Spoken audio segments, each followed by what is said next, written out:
The transmission crackled through every communication device on Earth simultaneously. Radios, televisions, smartphones, even the emergency broadcast systems of nuclear submarines deep beneath the ocean's surface. No human technology could have achieved such universal penetration, and that fact alone sent shivers down the spines of world leaders huddled in their emergency bunkers. Inhabitants of the third planet. The voice resonated with an otherworldly harmonic that seemed to bypass the ears and speak directly to the brain.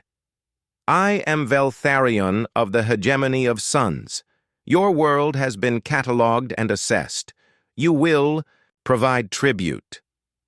Admiral Kalen Voss stood rigid in the Pentagon Situation Room, his weathered hands gripping the edge of the conference table until his knuckles turned white. Around him, the most powerful military minds on Earth sat in stunned silence as the alien continued its decree. Your species shows promise in metallurgy and energy manipulation. Each solar cycle, you will provide 1,000 tons of refined titanium, 500 tons of platinum, and the equivalent of 10 trillion joules of stored energy. In return, we shall permit your continued existence. Defense Secretary Lyra Nakamura leaned forward, her dark eyes flashing with barely contained fury. Admiral, tell me we have options. Voss's jaw tightened. At 62, he had commanded fleets through 3 different conflicts, but never against an enemy that could broadcast directly into every human mind simultaneously. Ma'am, we need to know what we're dealing with first. The alien voice continued, oblivious to the chaos it was causing in boardrooms and military installations across the globe. You have 1 rotation of your planet to acknowledge compliance. Failure to respond appropriately will result in the implementation of corrective measures. President Mira Castellanos appeared on the main screen from her secure location, her usually composed demeanor cracked with strain. Admiral, I need recommendations. What exactly are we facing? Before Voss could respond, the transmission shifted.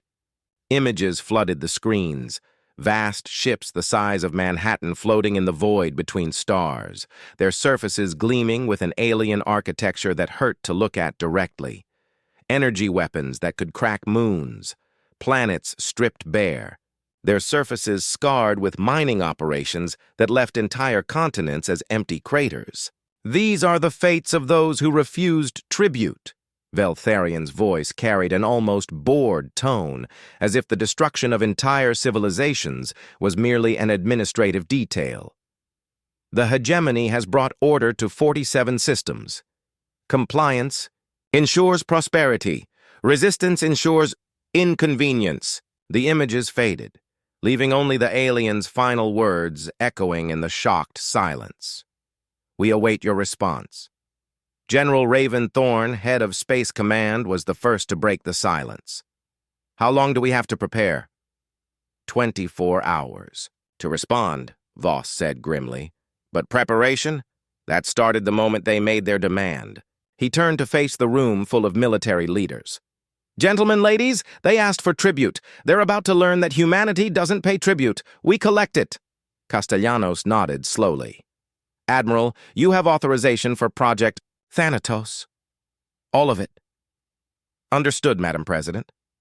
Voss straightened, feeling the familiar weight of command settle on his shoulders. They want to see what humanity can produce? They're about to find out. Deep beneath the Cheyenne Mountain complex, in levels that didn't officially exist, humanity's greatest secret hummed with barely contained power.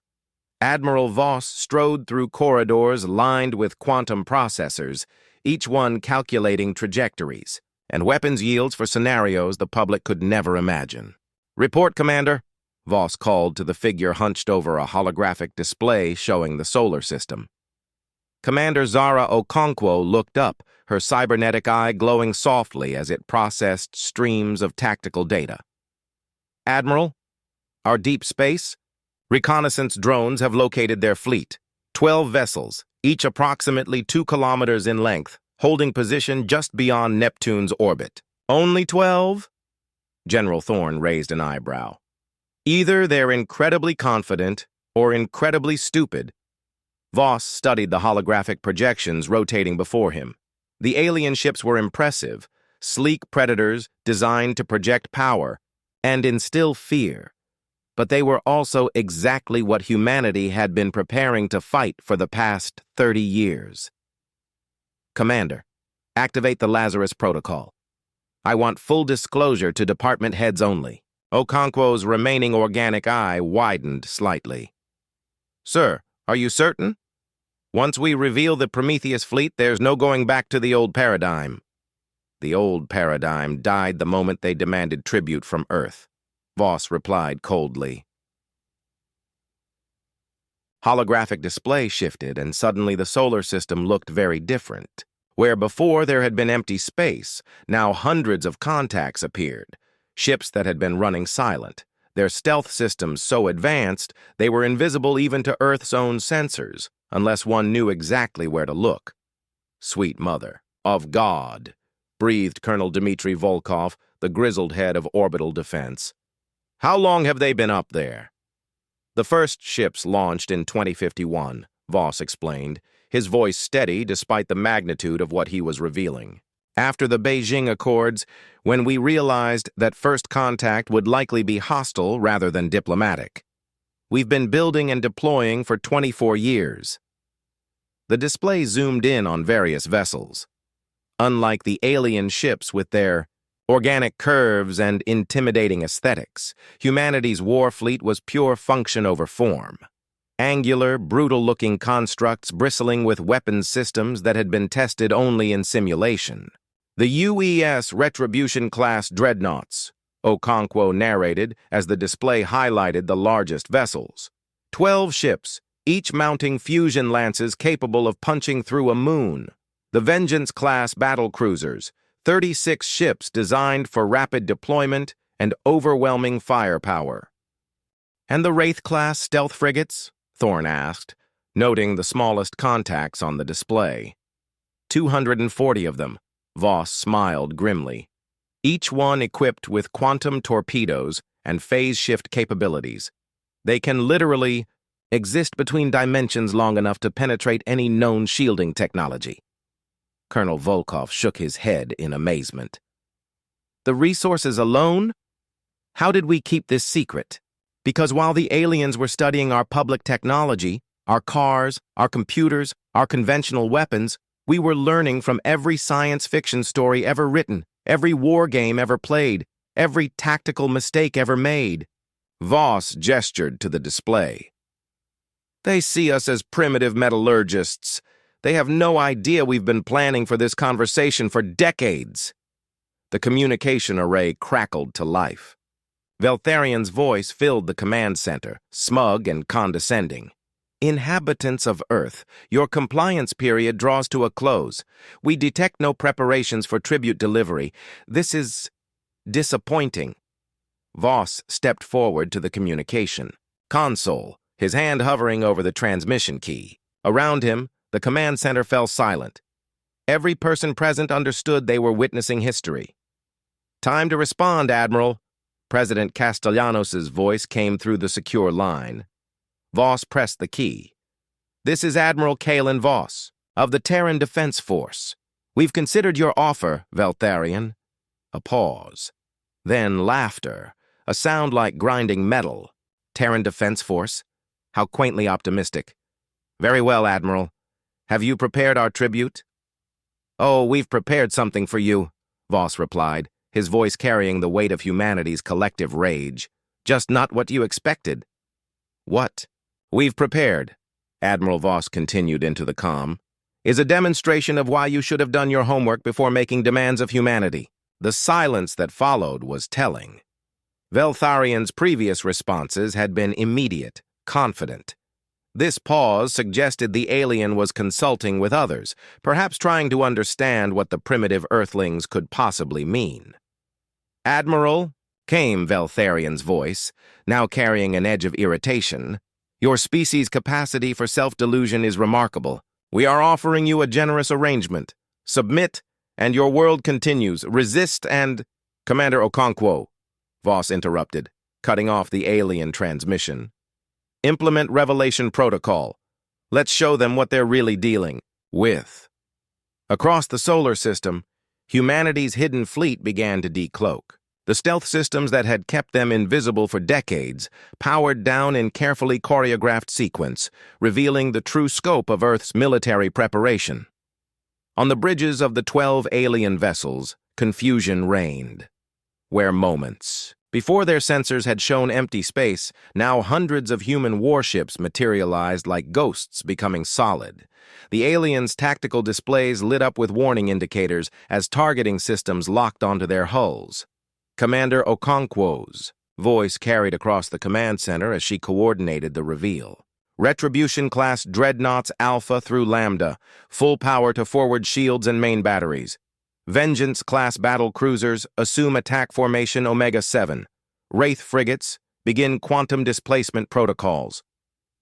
Impossible. Veltharian's voice crackled through the comm, no longer carrying its previous arrogance. Our reconnaissance showed no significant orbital infrastructure.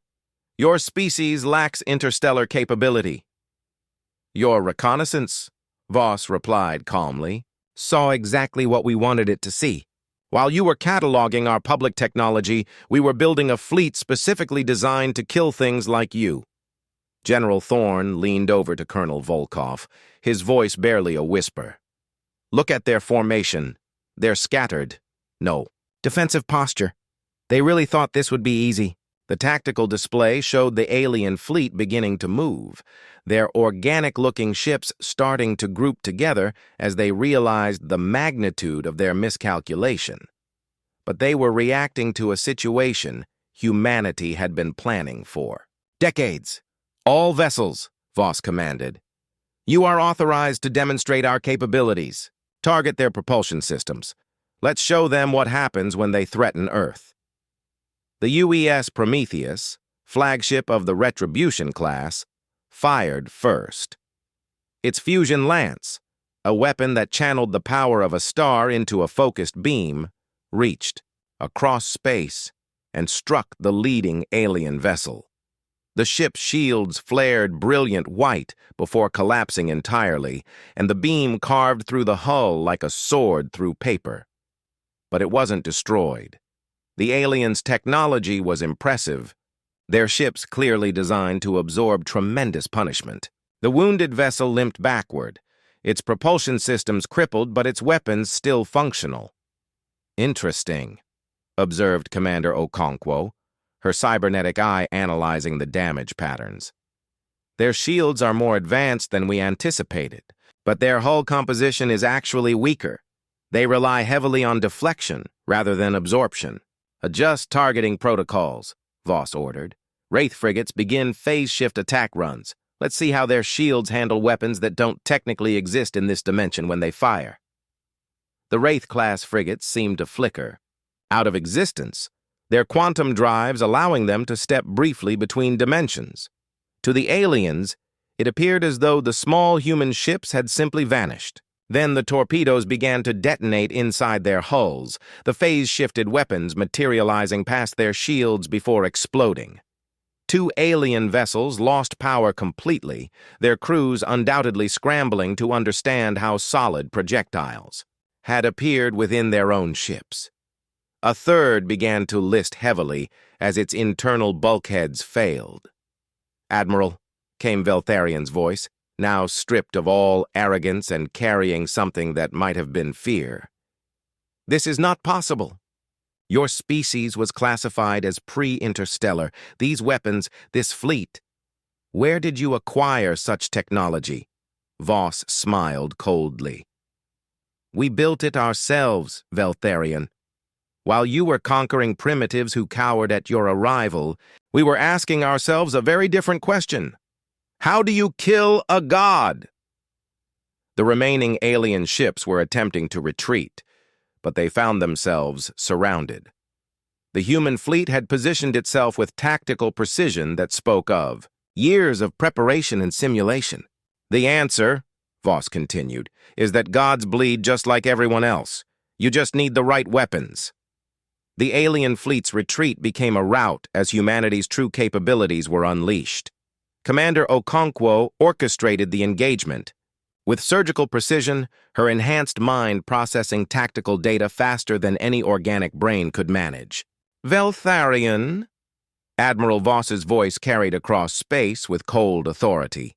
You have 30 seconds to surrender unconditionally before we demonstrate why Earth became the graveyard of everyone who underestimated us. The largest alien vessel, presumably Veltharion's flagship, had ceased its retreat and now hung in space like a wounded predator. Its elegant curves were marred by blast damage, its bioluminescent hull patterns flickering erratically. This changes nothing. Veltharion's transmission crackled with static and what might have been pain. The hegemony encompasses 47 star systems. Even if you destroy this fleet, others will come. You cannot fight an empire that spans 46 systems, Voss interrupted quietly. The comm channel fell silent except for the hiss of cosmic background radiation. I'm sorry, did I stutter? Voss continued, his voice carrying the weight of absolute certainty. You said 47 systems. It's 46 now. Tell me, Veltharion, when did you last receive a status report from the Kepler 442 system?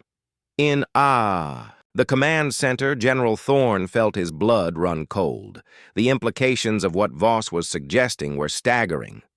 Colonel Volkov whispered, Jesus Christ, Kalen, how far does this go?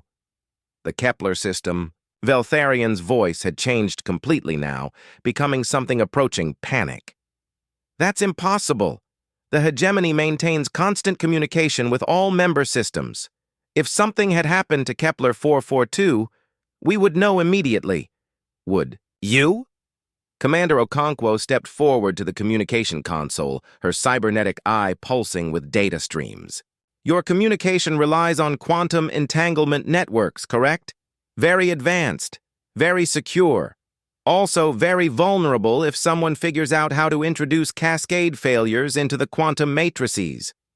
The tactical display shifted, showing not just the local engagement, but a broader map of known space.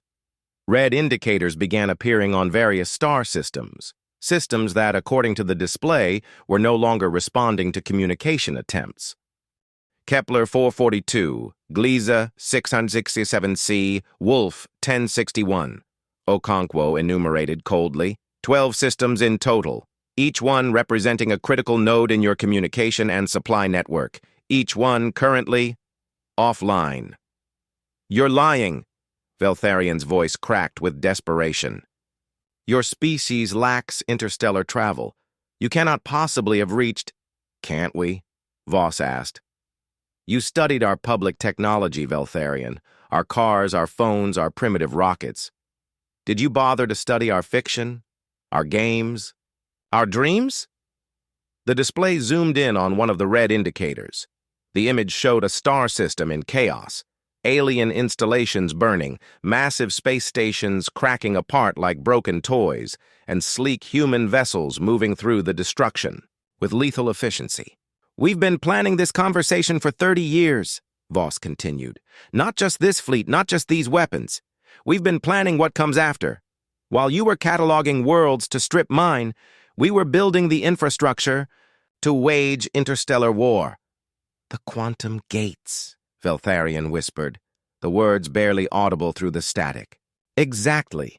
Your own technology, reverse-engineered and improved upon. Did you really think we'd just sit here waiting for you to arrive? The moment you broadcast your demand to Earth, our sleeper fleets received the activation signal. They've been in position around your key systems for 5 years. General Thorne shook his head in amazement. The resources, the coordination. Kalen, this is the largest military operation in human history. Not the largest, Voss corrected grimly. Just the opening move. On the main display, more alien vessels throughout the local system were powering down their weapons, their crews undoubtedly receiving reports of the catastrophe befalling their empire. The hegemony's carefully constructed network of fear and control was collapsing as their vassal species realized their oppressors were not invincible. You want tribute, Veltharion? Voss stepped closer to the communication console. Here's Earth's tribute to your hegemony, the knowledge that when you threaten humanity, you don't get compliance. You get extinction. The alien fleet's formation finally broke entirely. Some ships attempted to flee, only to discover that human vessels had positioned themselves along every escape route. Others powered down completely, their crews apparently, choosing surrender over annihilation. "This is Fleet Admiral Cora Blackwater of the UES Retribution," came a new voice over the tactical channel. "Enemy vessels are standing down across the system, requesting permission to begin boarding operations." Voss nodded to Okonkwo, who opened the fleet-wide channel. "Permission granted, Admiral. Secure their command crews and data cores. We'll want to know everything about their remaining assets." Admiral Voss. Veltharian's voice had become barely a whisper. "What do you want from us?" Voss smiled, but there was no warmth in it. "What do we want? We want you to spread the word, Veltharian. Tell every species in your former empire. Tell every would-be conqueror in the galaxy. Earth doesn't pay tribute. Earth collects it." In the aftermath of the engagement, the true scope of humanity's preparation became clear. The Prometheus fleet was just the visible tip of an iceberg that had been growing beneath the surface of human civilization for 3 decades.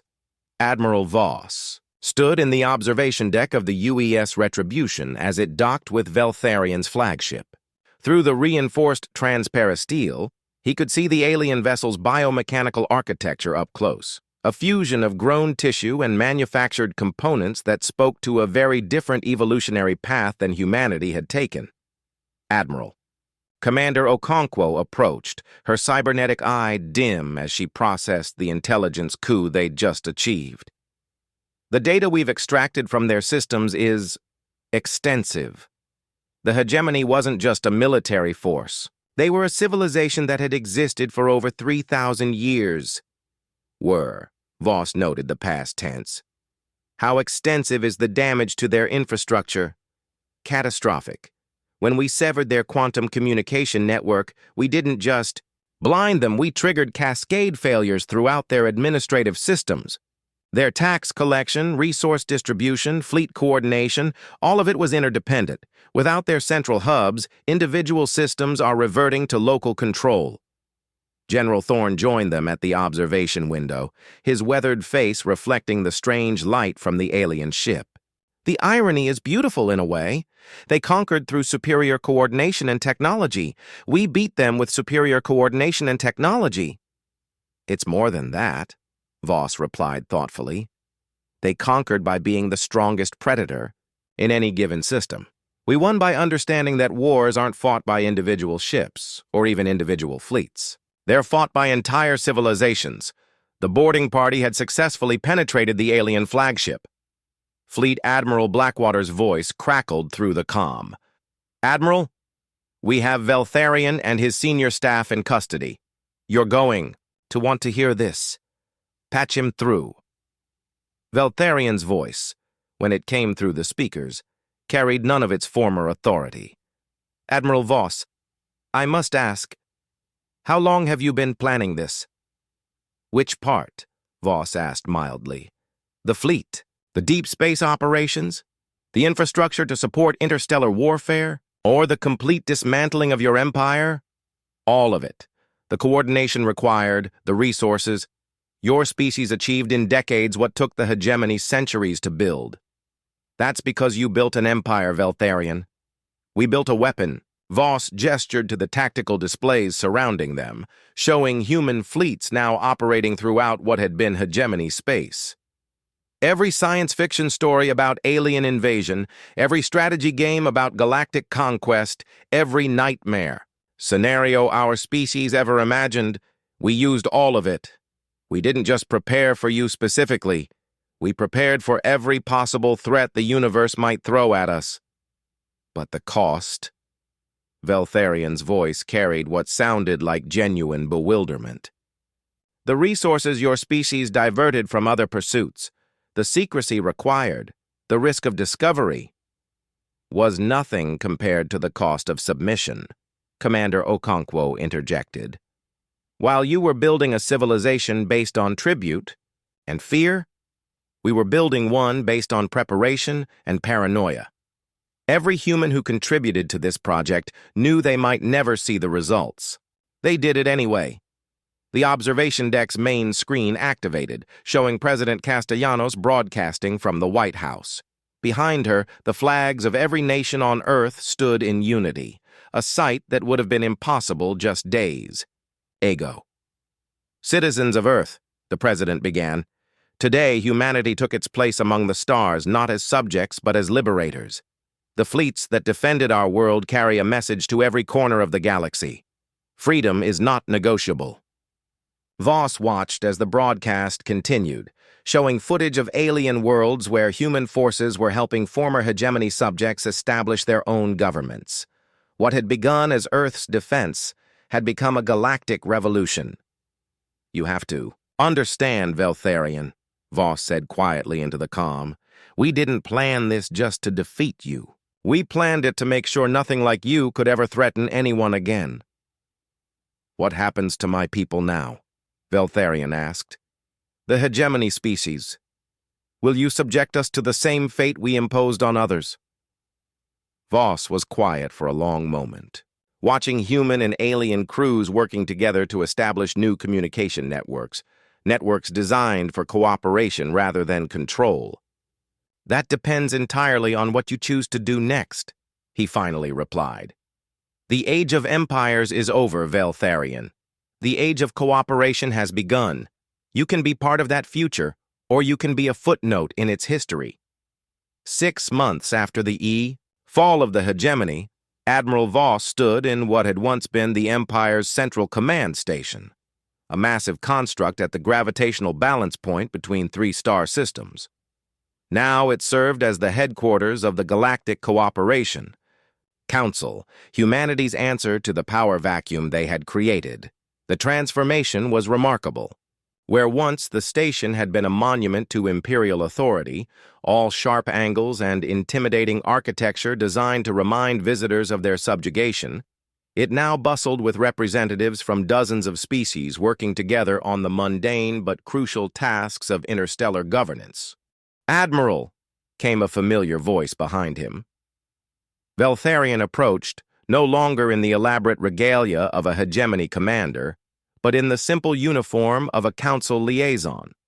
The former imperial officer had adapted to his new role with surprising grace. Veltharian. Voss nodded. How are the integration protocols proceeding? Better than expected. The hegemony's former subjects are eager to participate in their own governance. Some are struggling with the concept. 3,000 years of authoritarian rule doesn't disappear overnight, but progress is being made. They walked together, toward the Central Council chamber, passing groups of beings that 6 months ago would never have been allowed in the same room without armed guards present. Now they debated trade agreements, resource allocation, and territorial boundaries with the passionate intensity that characterized free peoples everywhere. I have to ask, Veltharian said as they paused at an observation window overlooking the chamber. What happens when you encounter another species like mine? Another empire built on conquest and tribute? Voss smiled grimly. We've given that considerable thought. The Prometheus fleet was just our opening gambit. We're already working on something much more comprehensive. More comprehensive. Every species that's joined the Council contributes to what we're calling the Liberation Protocol. Shared intelligence, coordinated response, mutual defense. The next time someone decides to build an empire on the backs of others, they won't just face humanity. They'll face everyone. Commander Okonkwo materialized beside them, her cybernetic enhancements now augmented with technology freely shared by former hegemony scientists. Admiral, we're receiving reports from the outer systems. 3 more species have requested council membership this week. Former hegemony vassals? No, sir. Independent species who've heard about what we're building. Here, Word is spreading that there's an alternative to either conquering or being conquered, Veltharion nodded thoughtfully. In a way, you've created something the hegemony never could, an empire based on voluntary participation rather than force. It's not an empire, Voss corrected firmly. Empires require subjects. What we're building requires partners. The council. Chamber below them erupted in applause as some resolution was passed. Probably another former hegemony world officially joining the council as an independent member. The sound was remarkably similar across species, that universal expression of approval and celebration. Admiral Voss, came President Castellanos' voice through his personal comm. We're ready for the ceremony. Voss nodded to his companions and made his way to the chamber's central podium. As he approached, the diverse assembly fell quiet, not out of fear, as they once would have for a hegemony commander, but out of respect earned through actions rather than demanded through force. 6 months ago, Voss began, his voice carrying clearly through the chamber's acoustics. Many of you lived in fear. Fear of tribute collectors, fear of imperial fleets, fear of speaking your minds or dreaming of better futures for your children. Murmurs of agreement rippled through the assembly. Today we gather not as conquerors and conquered, not as masters and subjects, but as neighbors in a galaxy that belongs to all of us. The hegemony taught you that strength comes from taking what you want. Humanity offers a different lesson. True strength comes from building something worth defending together. The applause that followed was thunderous, coming from vocal cords, sound bladders, resonance chambers, and anatomical structures Voss couldn't even identify. But the meaning was universal. As the ceremony continued and new council members were formally welcomed, Voss felt a hand on his shoulder. Veltharion stood beside him, watching the proceedings with something that might have been wonder. I understand now, the former hegemony commander said quietly, why your species was so dangerous to us.